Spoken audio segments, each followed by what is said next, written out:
This is a podcast miniseries presented by Modular Media. Little Worse Than a Pod, Little Better Than a Cast was performed in front of a pre-recorded studio audience. Hello, and welcome to this new episode of Little Worse Than a Pod, Little Better Than a Cast. Sadly, Vac could not be here. So I, Rick, will now be your host. Yeah, thanks, Rick, for doing this for us. I know it's not quite what you wanted. You utter fool. Why have you brought me into an existence of object pain? Well, we gotta do the podcast, man. Podcast? Is that all? For I now must stare into the void of possibility. For life not livable, intangible. You have cursed me. And now I curse you. You write pain in my ass. I love you too, Rick. It's just not the same without you, man. It's good to hear. It's good to hear from you. There will never be enough atoms in the universe to describe the hate I have for you. So are we going to talk about the show Wandavision on Disney Plus? Hell yeah, let's talk about some Wandavision. So much things to talk about this week. Boingo, did you replace me? Thank whatever God may exist. Vac, please deal with this shitbag. I mean, replace is a strong word, and Buster, get in here. He tried to replace me. Of course, the guy who says Transformers is an isekai would try to replace you. What is wrong with you? You can't just replace somebody on a podcast. we gotta make these things fast, man. Oh, we're already going pretty fast. You're right. We're usually a week behind in a release. It's kind of understandable. But also, you replaced me, and that hurts my feelings. Do the podcast. Okay. Hi, everybody, and welcome to A Little Worse Than Pod, A Little Better Than a Cast. This week, we are discussing episode 5 of WandaVision, a very special episode. This was the 80s sitcom tribute episode, and boingo, despite the slight that you've incurred on me, it is your turn. So tell us what you thought of this week's episode. Whoo boy, there's a lot of little neat Easter eggs and hints at the future of the Marvel Universe, hints at the characters within the show itself, and also just a bunch of, this is the too many cooks of WandaVision. Elaborate. I'm not sure if I understand. Have you guys never seen Too Many Cooks? Nope. I know the Too phrase. many cooks, too many cooks. You haven't seen that? No. Okay, I know the theme it's a 15-minute video made by Adult Swim, and it's just an intro to a TV show. It starts off in a sitcom, then it goes into a late-night drama, then it goes to G.I. Joe, sci-fi show, and it's just the intro for 15 minutes while a serial killer comes in and tries to kill all the cast members. What the fuck? Yes. I think I can vibe with that.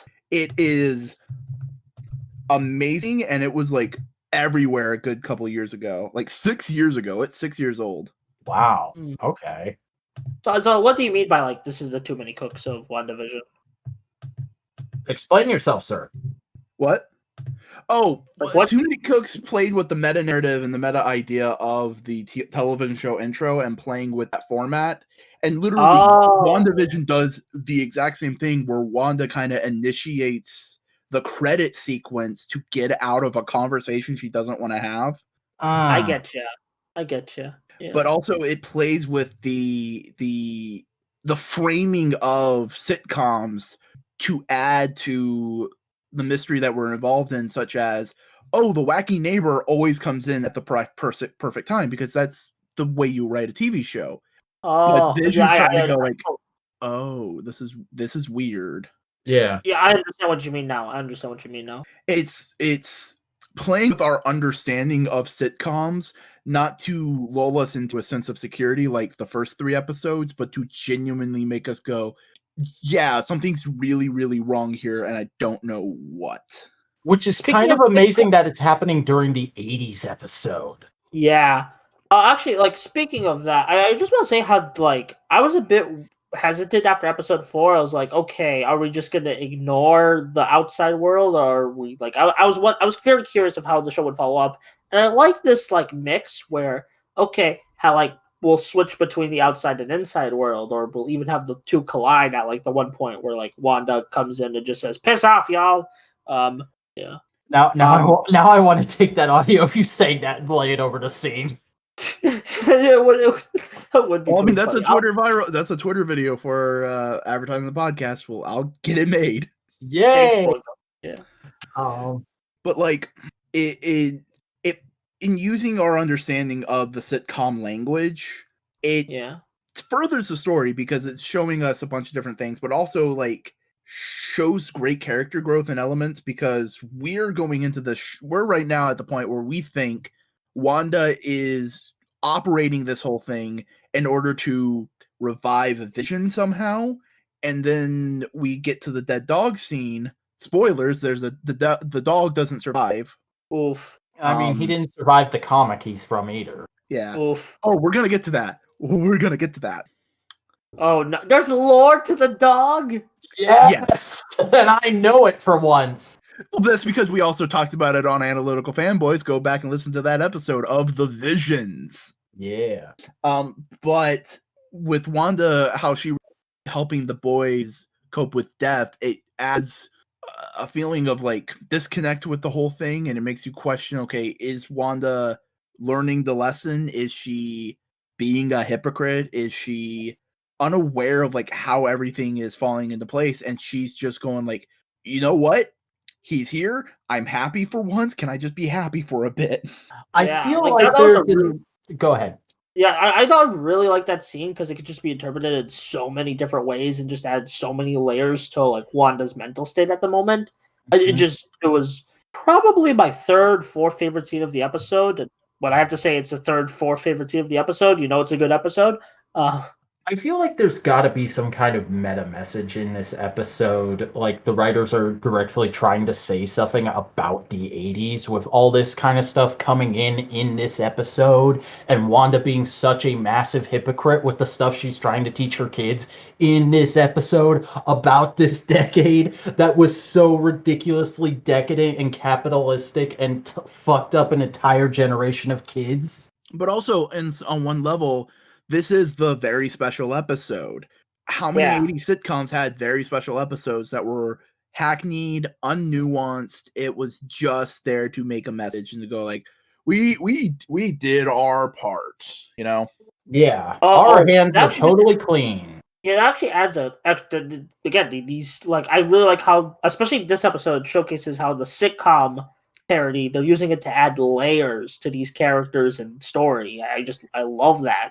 And even in a real world text way, Elizabeth Olsen's sisters were in a show that this episode directly parodies. Yeah, Full House. Those sets, that fucking piano in the background of almost every scene. That I grew intro up on where they come over the hill. I grew up on Full House, and so much of the aesthetics of this episode hit me in a place. Because I was just like, look at these massive sets, look at this ridiculous house, look at those little smears on certain parts of the screen. Oh, it's so perfect. Oh god, why is she asking if she can redo that line? She's okay, also... like actually, go. Well, you go. Agnes is also dressed up in a very flamboyant way, similar to Kimmy. Yes. Yeah, as I was going to say, Full House is one of the sitcoms I've seen a lot of, mainly thanks to Nick at Night reruns. And I actually really like, honestly, like I think this was the only episode of the quote unquote sitcom episodes that weirdly didn't hit me as hard as the like sitcom-y. I guess I was just so focused on what's going on, and like, you know, I guess like the ending, we're gonna get to it. Like I guess just everything around it, like that just kind of like blanked out the sitcom part. The sitcom part was still really good. It just didn't hit me as like hard or oddly nostalgic as the other episodes, if that makes sense. I think it's also because they kept the aspect ratio 16:9 more often than not. They didn't go into 4:3. Yeah, which I will admit I was a bit disappointed by.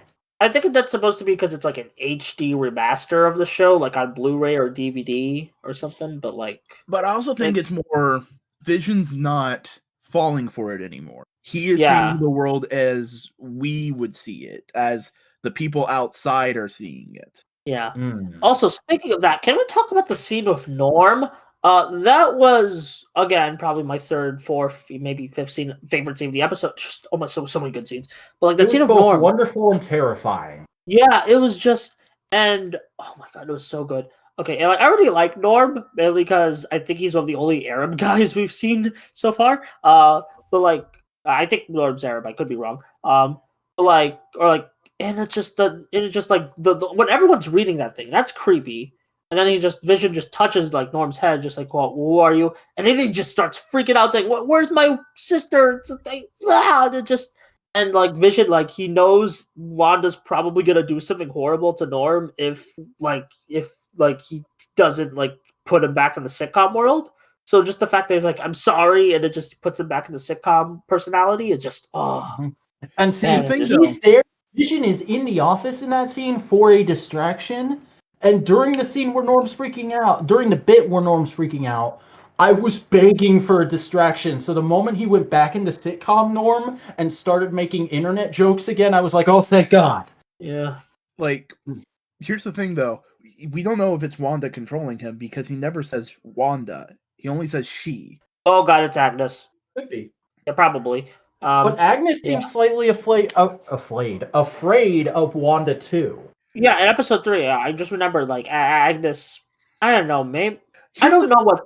Whatever. We've been thinking of this whole Hex thing as the whole thing with Westview as these people are trapped by an entity. What if they're not trapped by an entity? They're the byproduct of hiding an entity away from someone else.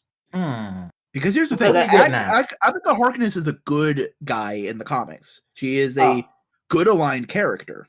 She was the nanny to Franklin Richards. Okay. What if, because I've been trying to because we got some more of the timeline as it is right now, because it turns out about 9 days before this episode took place, Wanda stormed into SWORD headquarters to basically steal the dissected corpse that SWORD was experimenting on of Vision. What if in some way she meets up with someone and her powers go out of flux, and Agatha Harkness basically works with Wanda to erect this world in order to get to a point where she can control her powers more by repeatedly, for lack of a better way of describing it, using this area and these people as her danger room, as basically work on your powers, keep using them, exercise them so you don't blow up essentially, and then you can fight the person who put you into this mental state. Okay, that's why but that's why the sitcom world is seemingly happy, because he's trying her best not to be evil. But then I gotta wonder, how does her powers not working on the babies tie into that? That could be part of the thing, because again, if we're gonna bring this up, the babies. That's the thing. In the original 80s run where the babies first appeared, they were figments of Wanda's powers, but they were Wanda essentially finding and channeling parts of Mephisto's soul. So she wasn't purposefully trying to make Mephisto babies. It's just through her using her powers, she latched onto some power to make them. And that was part of Mephisto, and that's why Agatha Harkness was there, because she was going like, these babies are kind of Mephisto-y, we need to figure this out. You know what I mean? So that's a kind of theory I have. That's why this whole thing is going on, and that's also why the multiverse maybe its walls are thinning, so to speak. I don't know. It seems a bit. I don't know. Like I'd rather just go with the flow, to be honest. Okay, Marvel, what do you got? Especially going with the flow. Can we talk about the ending now? Because oh god, it's so good. Yeah, I think we've held off on it for long enough. So Evan Peters is in fact in the show. Of these, everybody's looking for someone. This has been the Modular sings. But yeah, no, not just Evan Peters as Quicksilver. If you, I don't know if you guys seen this or looked into it. in the English audio description, which is used for people who are hard seeing, it literally says, Wanda looks at Pietro, but it's the Pietro from the Fox X-Men movies. Whoa. Okay, because I thought it was. I originally thought, oh, they just brought like Evan Peters is like he's playing a different character who happens to be in Westview, but then wanted to cast him as Quicksilver. Oh, but no, it's like now realizing that it's like, oh god, that's what's it called? Multiverse. The multiverse shenanigans are going on. Now, Plus, it may be the last time we saw this version of Quicksilver was in another 80s period piece, and he's playing it the exact same way. Actually, Dark Phoenix happened. 90s. I know it's easy to forget about Dark No, it didn't. Phoenix. No, it didn't. Shut up. Shut up. No, it didn't. Like, yeah, no.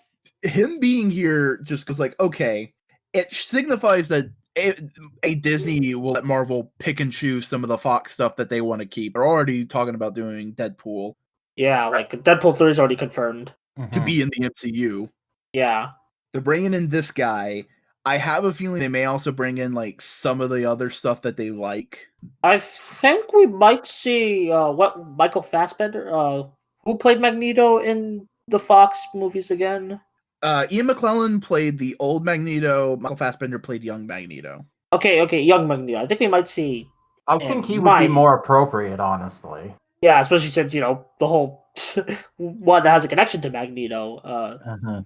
Though it's interesting, they bring up her MCU parents in it briefly. Really? And then yeah, but here's the thing: in the comics, she also wasn't raised by Magneto. She was raised by different parents. Yeah, I was gonna say that, and then also, I don't know if everybody else noticed this, but the drone they sent into Westview after her was Stark Tech, and they said it's from the 80s. That's probably the same kind of drone that killed her parents in Sokovia. Ooh, that's even harsher. Ooh. Not even just the drone, the missile, because there was one missile armed on it that Monica didn't know about. Yeah, and in Age of Ultron, she tells the story of how one missile shot into the apartment and killed her parents, and then another one shot in and was a dud, and her and Pietro just sat under their couch for days waiting for it to go off. Oof. Yeah. Yeah. It's actually been a while since I've seen Age of Ultron, so that's a shock to me. Actually, can we also talk about the way Quicksilver was introduced? They literally do the sitcom, like, oh, the doorbell's ringing, and like at first you think, oh, it's gonna be Agnes, because Agnes always shows up when Wanda needs her, but then it just like the doorbell rings again. It's like, oh, this has to be someone special, like, and usually like also, doorbells do. Additionally, Wanda said she didn't do it. Oh, that's what's making me think that, because here's the thing, Wanda, other than going like, I'm not controlling everything. She's been like, when she isn't, she's going like, no, this isn't me. I'm not. She's been kind of truthful in that way, especially with her face, and that's what makes me think, oh, this is something else kind of influencing everything, because they're trying to keep Wanda happy. She's not doing it. She's trying to manage it. Yeah. I think that might be Mephisto. I'm not sure if it's Mephisto. I don't know. Could be Mephisto. Could not. I don't know. I saw a theory on. Go ahead. I'm going with the flow. Go ahead, Vac.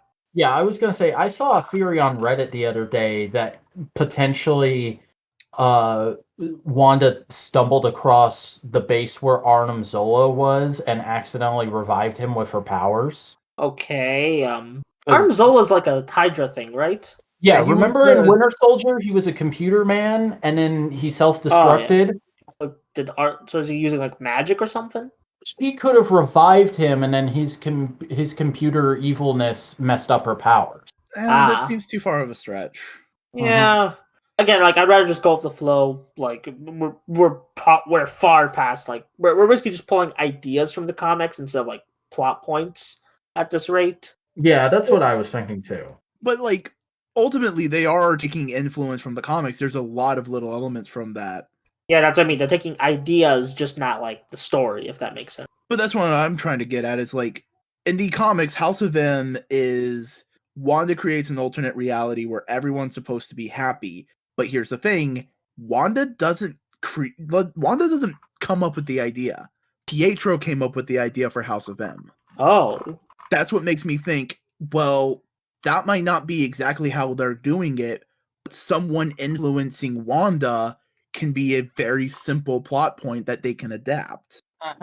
Okay, yeah. I also like someone like Boingo. You shared this really good edit of the ending scene with Quicksilver, like where just the X-Men Apocalypse "Sweet Dreams Are Made of These" song started playing, and it was like that was just a really good edit. Like honestly, I really wish that was actually in the episode. It would have hit the episode harder. Also reminded you of one of the better parts of one of the most okay X-Men movies. And Like, see, everybody always tells me that's a problem with that movie. They're like, "Oh, that's so much worse than the first scene because it's a song people know." And I'm like, "Are you an idiot or something?" it's still cool. It's still cool. Yeah. But no, I mean that. Although someone totally stole my tweet of me sharing that scene. But that's besides the point. But there's other little elements. Specifically, we briefly talked about the dog, but the dog is leading to something, and both me and Vac have a gut feeling. I'm pretty sure. Okay, tell me. I've read the Visions, but like I told you, I've actually read the Tom King Vision comic, but I forgot what the dog's about. So remind me. It's not the dog. It's what the dog did in this episode. Die. Because in the comic, Agatha Harkness has a plant. I can't remember the exact name of the plant. But essentially, if a creature eats it, and you kill the creature and eat the flower that it ate, you can see the future. And it is a green bush with white flowers, much like the bush that Agnes found Sparky in. So what you're saying is Agatha can see the future. She may have a one-shot see the future thing. Okay, I think they're gonna simplify it, like that. It's not gonna be that way, like because that seems a bit tad overcomplicated for MCU. I mean, then again, we have time travel, but like, it's not overcomplicated. You explained it. Nothing. Oh yeah, fair. They're bringing in the multiverse. Nothing is overcomplicated in Marvel now. Fair. I just like I'm still kind of in that mindset that like, oh, they wouldn't make it that complicated. But then I realized, oh wait, we had Endgame. They are gonna make it that complicated because it's been this comic booky complicated since Doctor Strange. Yeah, because they brought up the Living Tribunal. Oh, I completely forgot about that. The Living Tribunal isn't a character that just pops up in any multiverse. It is one character in every single multiverse. It is the same character. So the Living Tribunal that would ever show up in Marvel is the same Living Tribunal that's in the 616 comic books. I am kind of lost right now. Living Tribunal is basically an elder being of the Marvel Universe that kind of keeps the balance of magic. Okay. And we're walking, and we're walking, and we're walking. He has 3 heads. 2 of them are in under fabric. Okay. But so something else about the Pietro scene that was pointed out to me last night. Did either of you guys what? How it's easily memeable.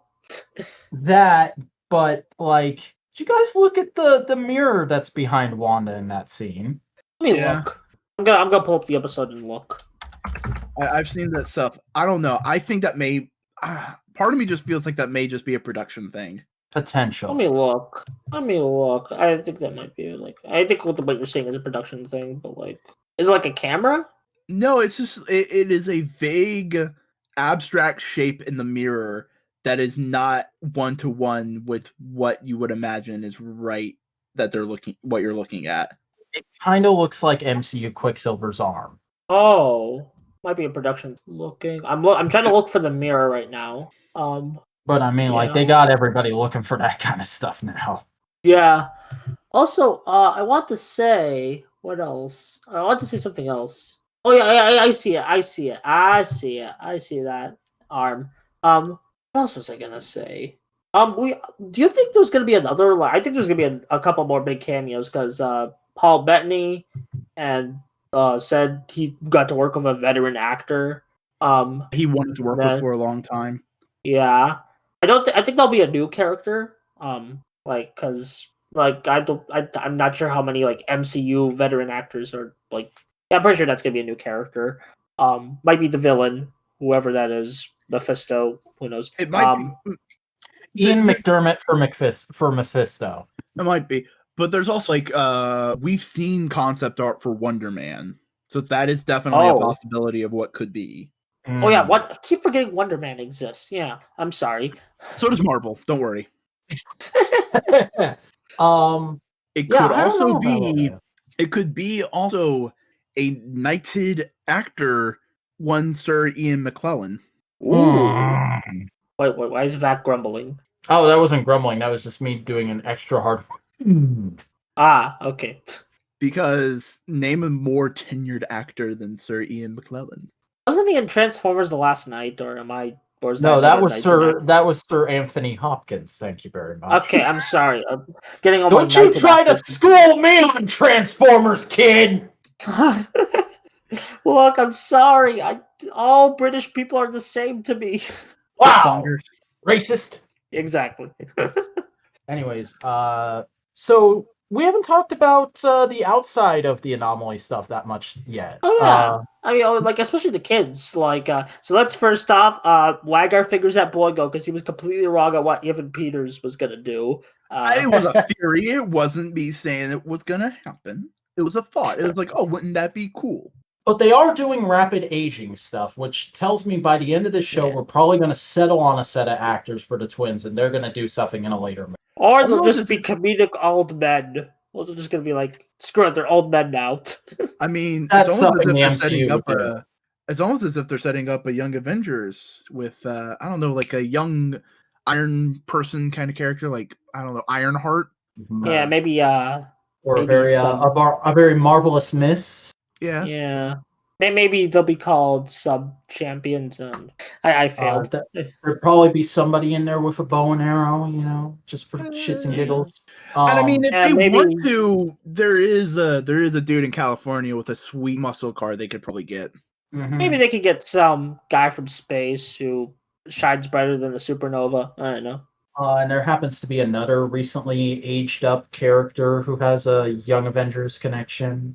Okay, I'm just gonna stop going with around the bush. Deadpool 3 is gonna be in the MCU. Negasonic Teenage Warhead. Ooh, that would be good. That would be good. Oh, that'd be great. Get her partner in there too. Miko? Yeah, Miko. I forgot her name. Sorry. Hi, Miko. God damn. That's also what's making me think they're not just gonna go like, oh, by the way, there's mutants in the MCU now. They're going to incorporate some of the Fox stuff as like a kind of a, you know what mutants are, we're doing our own thing with them, but like we're taking some of the ones that you recognize. Or like, Other than the ones that don't want to do this anymore, and we can recast pretty easily, like, I don't know, say a certain Canadian. yeah. Say it again with me, boys and girls. The bastard Puck for Wolverine. Oh. Master Puck for Wolverine would be cool. Also, John Silver for Puck. Yes. They're Wrestle Boys. Look, I don't really care who plays it. I just want them to say funny stuff. Well, with John Silver, you won't have to worry about it. He is funny stuff. But like they could recast Wolverine, get a new Professor X, new Magneto, new all them. Keep Deadpool, keep the Colossus from that movie, but kind of just go I like. think all the mutants from Deadpool are staying because they clearly like what they're doing. If they're gonna do more with that version of Colossus, I'd really like them to bring in a new Kitty Pryde to do love interest stuff with him. Make sure Kitty Pryde is of age. Yeah, that's well. Kitty Pryde's an adult in the comics right now, so Yeah, she's Yeah, not well, even then Kitty Pride what- right now. She's Kate Pride. that's true. Okay, because I heard something neat. I heard something iffy about Colossus and Kitty Pryde, like early on, but like And that's early maybe. on, he was like 18. She was like 14. Okay. Well, still, that's a bit iffy, but no, that's besides the point. They never did anything. It was never like. Okay, but kind of. I don't know. You know. At least I'm just trying to not say I'm not trying to say you're wrong for worrying. I'm just saying they didn't go that far, essentially. Okay, gotcha. They were very good kids. Also, Gay Pride Good. is officially came out as bisexual in the comics. Neat. But I want to talk about Monica Rambeau and Jimmy Woo because they were Oh, yeah, very we haven't good in talked this about them. episode. We haven't talked Yeah. about them. Oh, you Like, mean Monica Rambeau, the person who overexposed an X-ray machine? Yes. And I love how they just blow it off as like, oh, we don't have time for that. Like, there's gonna be a mini series, but it's not this. Or we'll just explain it in Captain Marvel 2. That would be Or great if she was in releases Captain some kind of energy in the final finale thing, and it's just like, oh my god, I have powers. Faint. Also, I really like how Jimmy Woo is just trying really hard to be everybody's friend, but he's in this room full of big swinging military dicks, and he's This so is just chagrined. me. That's just me whenever I'm just socializing. Jimbo is the most relatable MCU character at the moment, just because he's just a regular dude who's just trying to do his job, but everyone else is either like a villain, super powered, super smart, or a jerk. He starts trying to tell Wanda's backstory, and immediately they're like, yeah, we don't give a fuck. Tell us how she became a terrorist. Oof. Yeah, I really I'm like, man, like I'm not really liking Sword at the moment. Like, just I feel like I don't know if I don't like Sword, but Tyler is definitely sus. yeah. Like, I mean, please not date this video of Among Us slang. I mean, it's kind of entered into the general lexicon now. Yeah. Dang it. But does Tyler have the drip? He does not. Okay. Although that was a cool jacket in that one scene, I'll give him that. Yeah. I don't know if he's anything specifically from the comics. He may be like an amalgam of like some other characters. You said a little while ago that he wasn't specifically from the comics. So during that scene when he got all those guns pointed at him, I was like, oh, they're probably going to off him here. And given that scene earlier, I wouldn't care. Oh, yeah. Yeah. By the way, notice how Wanda moved all the guns like a certain magnetic hero from the comics. Ooh. Oh yeah. Everyone was pointing out that. Like I saw a review earlier about how like, oh, that's kind of like Magneto did in that X-Men movie, like where it's like he threatened. Yeah, it's just some cool imagery. I don't think it was like that intended to be an X-Men reference. I also like how in that scene she looks like she just stepped off the set of Endgame. Oh yeah. I just like, I don't know. And they've also got because this is all like in the span of a month for her. It's just like, oh, I had to kill my boyfriend. I disappeared. I came back to life. I had to fight a giant grimace. It's now 1 week later, and I find out that my boyfriend's will was violated by the U.S. government. Again, fucking me over in that way. And his body is displayed for scientific people. I'm just gonna steal the corpse. Yeah. Actually, can I just say, I hope at the end of this series, someone just gives Wanda a hug. Just like I think that's going to be Doctor Strange's entire role in this show if he shows up. Yeah. I get. Like, not even like he gives her a hug. She goes in for a hug, and he's like, there. Yeah, just. Unless Vision does come back fully as a character. Though I think Vision's gonna be like his a lone wolf by the time this show ends. Like, again, the White Vision thing you mentioned. Yeah, and I mean, given the argument they had towards the end of this episode, it would be understandable if he doesn't trust Wanda by the end of all this. Yeah, I don't think they'll make up until the next ending. Until the end of Phase 5, where the universe is gonna collapse itself thanks to the multiverse. Here's a thought that I don't think anybody's ever asked: is WandaVision gonna get a season 2? Oh, I think they specifically said it was a miniseries. Yeah, but I just more of a thought. I think the only Marvel show that has the potential of getting a season 2 is Falcon and Winter Soldier. Mm-hmm. Which, by the way, I found out recently starts right after this ends. So if Snow Cone is not yet available by that time, I do have a pitch that we start over into a new show and call it America's Podcast, but we put 2 S's and capitalize them in the A. I get it. Dang. And just although YouTube would probably demonetize. Oh, come on. We don't care about demonetization. Yeah, we don't even have monetized in the first place. Yeah, I was just about to say. Real quick, just because you brought it up, one thing I want to see in that, we already got US Agent. You know who would be a great secondary kind of muscle villain for them to have in the show? Oh. A little dude who takes red, white, and blue pills named Nuke. Oh, please. He's one of my favorite Marvel villains. I like the name. He is basically what everybody who doesn't understand Captain America thinks Captain America is. He is a jingoistic, America right, America first kind of character. So proto like basically Ultimate America, the Captain America from the Ultimate Comics, but before that. Kinda. And like the best part about him is nobody blames him for the way he is. They're all like, "Yeah, dude, the U.S. government fucked you up, but we still got to stop you." Because he is high on drugs. That's how he gets his powers.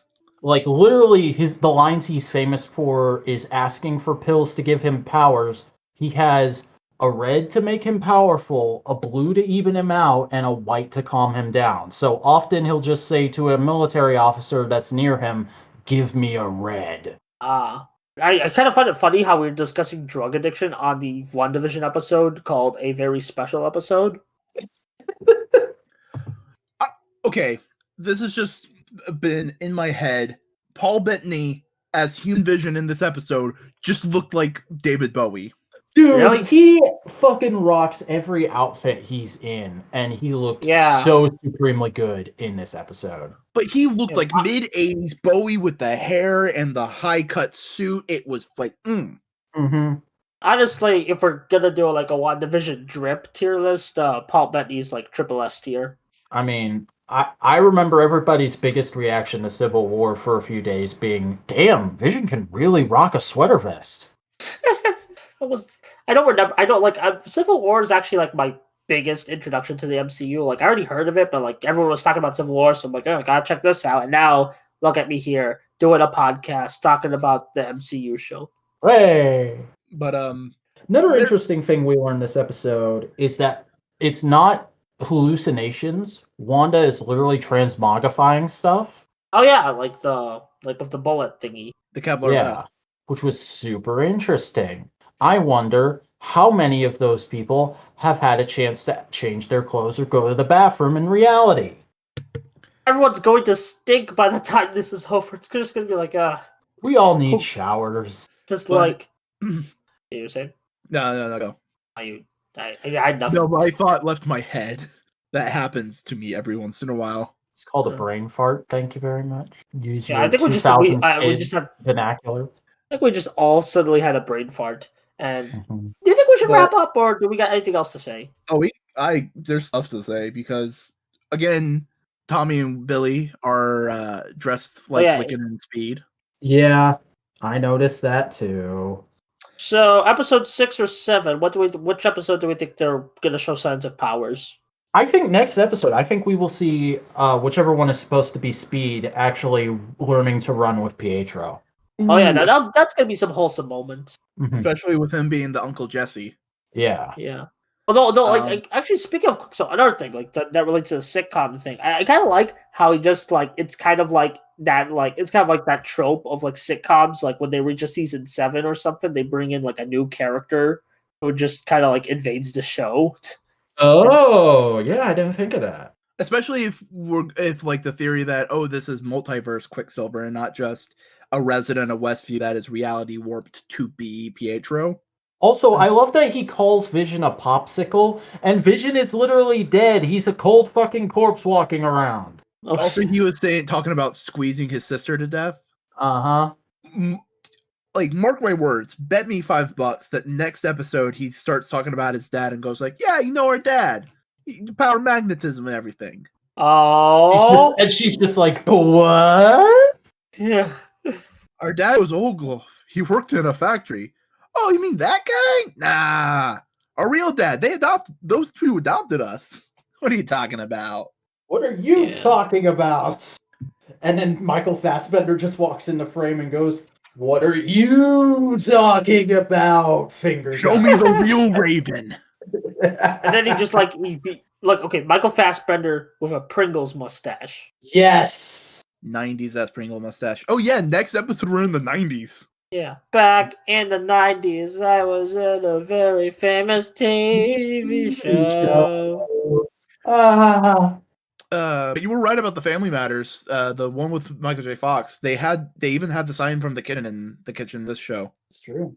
Yep. But back into the real world, the Jimmy Woo, Darcy, everything. I love that Monica, Jimmy Woo, Darcy dynamic. Mm-hmm. They're gonna become like the new Shield triad of Natasha, Nick, and Clint, aren't they? I can see it. Well, Well, actually, I would be more than happy because I don't really care for Natasha or Clint, to be honest. So, hey, these are characters I actually. Whoa, watch it. Clint's my boy. Okay, well, I half care for Clint. Natasha, I'm like, I feel nothing. Okay, friends. Yeah. Like, honestly, I think I'll, like, by the time the Hawkeye show comes out, I think I'll be like, yeah, I can vibe with Clint. Yeah, especially because he'll probably be way closer to comic book Clint in that show. Yeah. I wonder if they're going to deafen him. That would be neat if they went that far. Because Hawkeye's deaf in the comic. Yeah. I think they might, because they're already hinting that they might get, like, for the Jane Foster Thor, they're already hinting that they might give her cancer, so I think they might be willing to go into those more serious subject matters. Well, it's just more of, like, it's just how certain characters are portrayed in the comics. Yeah. Like, I'm just going on comic book, like, mini rant. There's so many people who don't actually read Marvel comics who go, like, SJWs are ruining Marvel comics when they see shit like Snowflake and Safe Space and going like, bitch, SJWs have always been ruining Marvel comics. SJW has been progressive politics has been the core of Marvel comics since Jack Kirby made Captain America. Yeah. Let's be honest. Yeah. Although, can we still agree that Safe Space thing was horrible? Like that was just no. Here's the thing. That's the best way to put it. Because Marvel, when they honestly kind of just don't care and just go like, we'll make the character gay, is the best because they know like it's just writing a character who is gay. When they actively try, it always fucks up. The thing is, when they just go, let's just make this character gay, that's always a writer doing that. When they do shit like Safe Space and Snowflake, that's the fucking office going, we need progressive shit that we can advertise. And you know how there's the difference?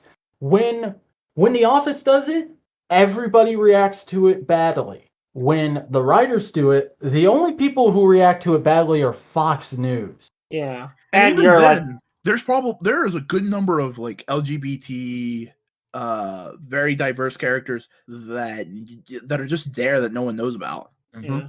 Daken, Wolverine's son, is bi. Interesting. I didn't know. North Star, a Canadian superhero who is the first gay superhero, is leading a super team right now.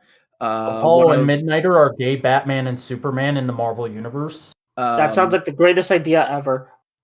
One of the Hulk supporting characters is a trans woman. Are we talking like what's it called? Immortal Hulk, yeah. Immortal Hulk, yeah. Although I heard some controversy happen of that book, but that's here near there. Yeah, but Angela, who is a Neil Gaiman creation from Image Comics that he sold to Marvel to kind of give a fuck you to Todd McFarlane,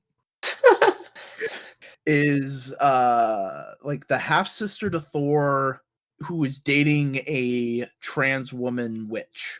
And she constantly hit on Gamora during the Guardians of the Galaxy run she was in. So yeah, basically we're all on the hit list from those whiny comic book YouTubers who suck now. Marvel has always been progressive. Marvel will always be progressive. As long as one of the major characters is a Jewish man who survived the Holocaust, Marvel will be progressive. Yeah. Magneto was right. Magneto was right. Cyclops was right. The X-Men are usually right about stuff. Yeah.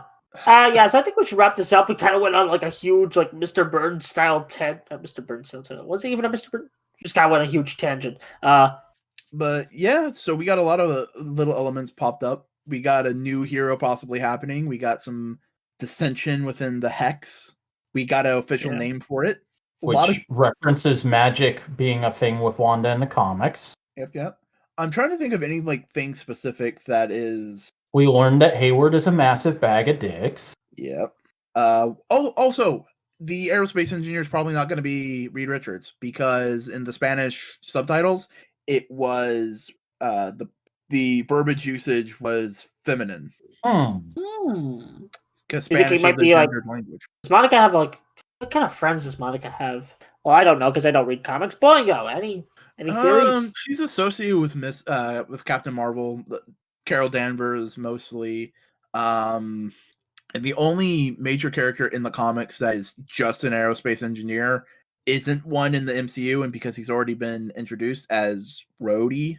In the comics, he is an aerospace engineer, but in the MCU is just straight military man, so it's also not feminine, unless they went a very bold direction for War Machine. I like that. The Abigail Thorne direction of War Machine. Anyway, yeah, that was a pretty epic episode, I'd say. Yeah. So, gentlemen and lady, where can everybody find you and watch what you do on the internet? Give me your deets. Oh, me? Okay. Go. Hey, howdy. I'm Chris Gaston. I do video essay and editorial things on my YouTube channel. You can find it at Boingo Writer. I'm also on Twitter at Boingo_Writer, Instagram at Boingo_Writer, and on Discord you can join whenever you want. We're all there. We fuck around, post pictures and shit. Buster. Hey, I'm Buster Corp. I currently do videos, I think. Maybe we'll see. And I also write stuff on Wattpad. Check those stuff should be in the description. I also have a Twitter where you can post. Why would you post on my Twitter? You get what I mean? Yes. I am the Vacuuminator, and I don't like that you thing. I think that's the last time I'm ever going to do that. It makes you sound like Doofenshmirtz.